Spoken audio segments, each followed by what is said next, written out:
Hello, everybody, and welcome to another edition of the Bengal Tiger Podcast. I'm Matthew Brune, and join me once again is Shea Dixon here in the press box after LSU's 24-17 win over Vanderbilt. A game that, they were up 24-10. Vanderbilt gets a fake punt and goes down and scores to make it 24-17. So not as comfortable in the end as I guess it felt in the second half. It felt like LSU was in pretty good control, but still a win no matter how you slice it, and that's what this team needed. This team needed this win. We can dive deeper. I think that's the bigger storyline. The game can be summed up, and we'll jump into a few parts of it, but they come out, they punt the ball, LSU. Vandy scores on the very first play of the game, and it's like 7-0. All right, here we go. Yeah. And then they blow up Josh Williams on the kick return, and it's like, uh-oh. And then Josh Williams goes on to be player of the game, and LSU tied it on that next drive, and then they took the lead in the first quarter, and they never gave the lead up again. And as you said, and the defense played so well tonight, made so many stops. Pavia ends up not being a nuisance and beating you. You hold them to 17 points. But when they had forced that punt, as you said, LSU was up 24-10. It's like the fourth quarter. It felt like, all right, they're about to I started writing my recap. 31-10, be done. Yeah. They fake a punt, need 9 yards, get 9 yards, then take forever to drive down there, get it after one big play. And all of a sudden it's a touchdown game, but then LSU drives right down and all the way to inside the 10 and kneels it out, and it's over. And even before Vanderbilt got the ball back, LSU had the pass to Kyron Lacey, which was he hit, dropped, broken up, and then Anderson's ball in the corner. So like either one of those, and it's 28-10, and we're not even breaking a sweat after Vanderbilt fakes a punt. Like there's a lot that had to go wrong, I guess, to keep Vanderbilt in the game here, and that did happen. But LSU, like you said, immediately Nussmeier hits was it Lacey on like a 25-yard pass, 20-yard pass to get close to midfield, and they just kind of run out the clock from there. So really, really good job there. I don't know which side of the ball you want to start with. I thought the biggest thing to me, the biggest difference in this game was the offensive line. I thought dictated the game a lot more in this game than really in any game over the past month, clearly. Some of that may be Vanderbilt, but some of that... Did you drop that? You dropped it. Wow. Yeah. We'll talk about that in a second. sorry. Auburn, not this game. Auburn beats A&M. Well, we'll talk about that. You got to win. Vandy has had the upsets this year. Yeah. They dominated this game from start to finish.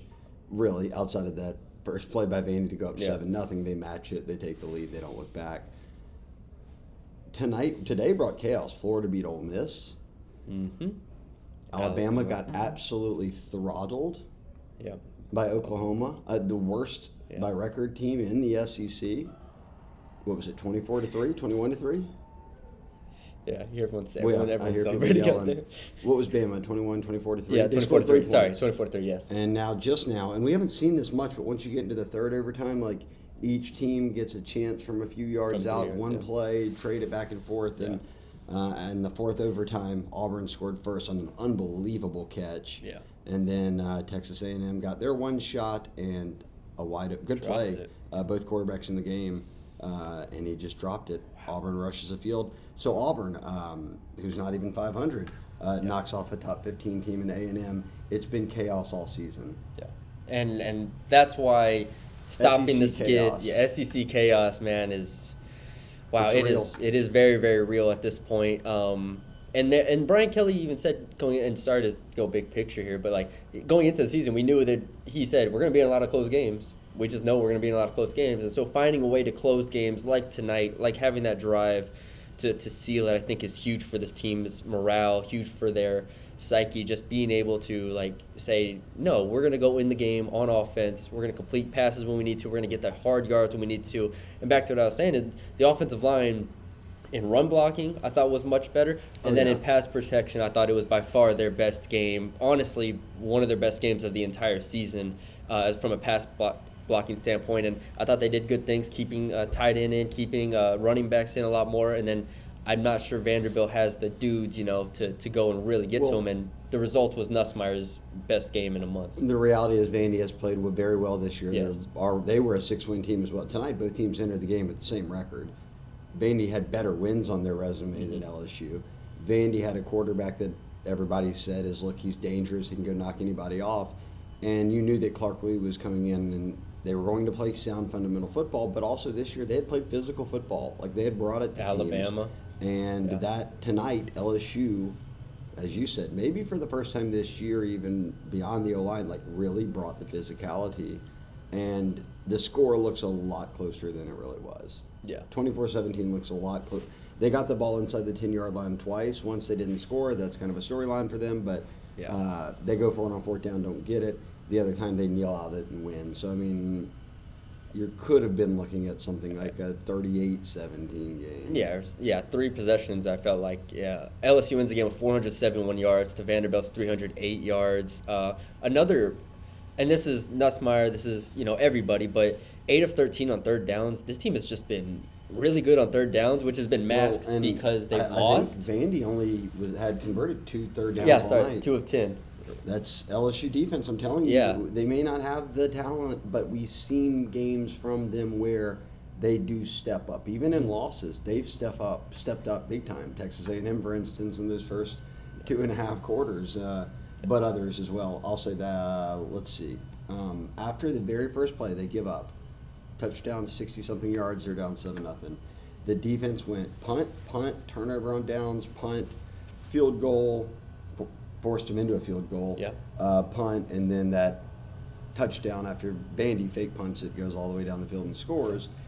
You'll take that versus Vanderbilt. That is a great, sandwiched in between 2 touchdowns to start and end the game. You did nothing but force them to punt and turn the ball over and settle for a 50-yard field goal. Yeah, defensively, you can't ask for anything really more than what they gave. Like if you said Vandy was only going to score 17 tonight, I would say LSU was going to win. Yeah, I feel great.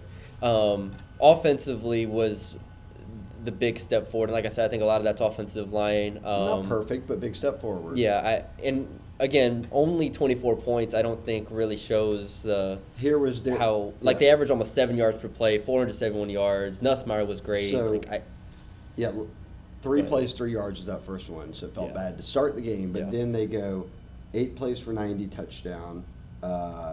12 plays for 70. That was a turnover and down to the 3-yard line where they throw to Trey Green. You get no points. Yeah. So you don't take the points with the field goal, and you don't get any points when you don't score, obviously. Yeah. Then they come back out, have 3 plays and punt again, and it kind of felt like, all right, what's going to happen? Yeah, it was locked at 7. Then it was touchdown. Defense was playing well. They go to halftime. They come out. That's when they really needed points, and they went down. And I think that's when they converted on the fourth down, too, when C.J. Daniels ate up a couple of third down plays, a fourth down play.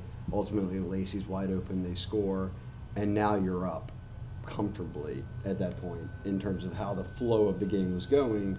Next possession, you get the field goal, and then just as good as a touchdown and better than a field goal is, with 6 minutes left, you get the ball back. It's a 1-possession game, and you never give it back. You drive it, 66 yards, 11 plays, and take all 5:47 off the clock, and you kneel it out at the 2-yard line. Look at the duration of those drives, and this is what we've talked about all year, is LSU's been able to sustain drives. Ultimately, scoring the points has been the hard part, but 8 for 90, 12 for 70, 9 for 80, 10 for 77, 13 74, 11 66. That's a really good offensive game for a team that we know is not going to be super explosive. They're not going to have the 3-play, 75-yard drives most likely. But they got in the red zone and they finished. Josh Williams, to your point earlier, had 2 20-yard touchdown runs pretty much. And that's huge. Yeah. That's what you have to have. And when you get into those areas, you have to be able to run the ball and break one for 10, 15, 20 yards here. And Josh Williams, full credit to him because, he's looked kind of slow at times this year. I thought he came out with the right mindset. He came out with his legs, just running through people. And he was the best player on the offense. He was the best player on the team. He was kind of the heart of that team, which you expect from a number 18 there.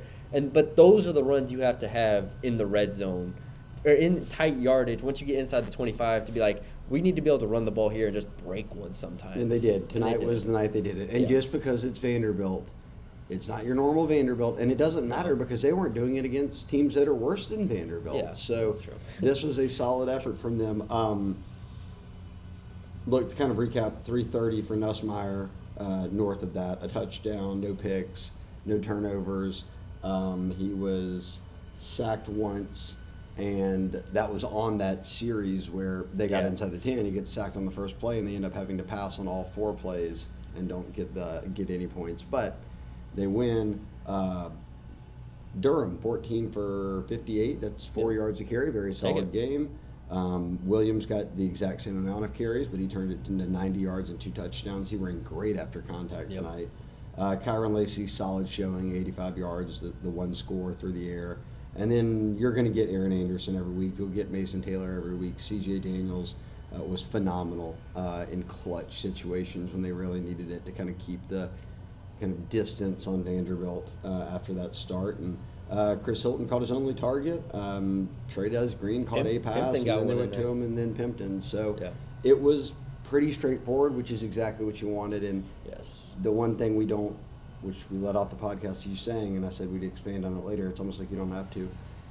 This was the most must-win of must-win spots. You had lost 3 games in a row. You couldn't lose 4 in a row and be like, okay, are they finishing 500? Yeah. Oh, you just beat Bama tonight and only allowed 3 points. Yeah. So that game's way tougher all of a sudden than you deemed it to be next week in Baton Rouge. But they didn't. They came out, they fell down early, they immediately answered, took the lead from there, and never looked back. Defense played well, offense delivered.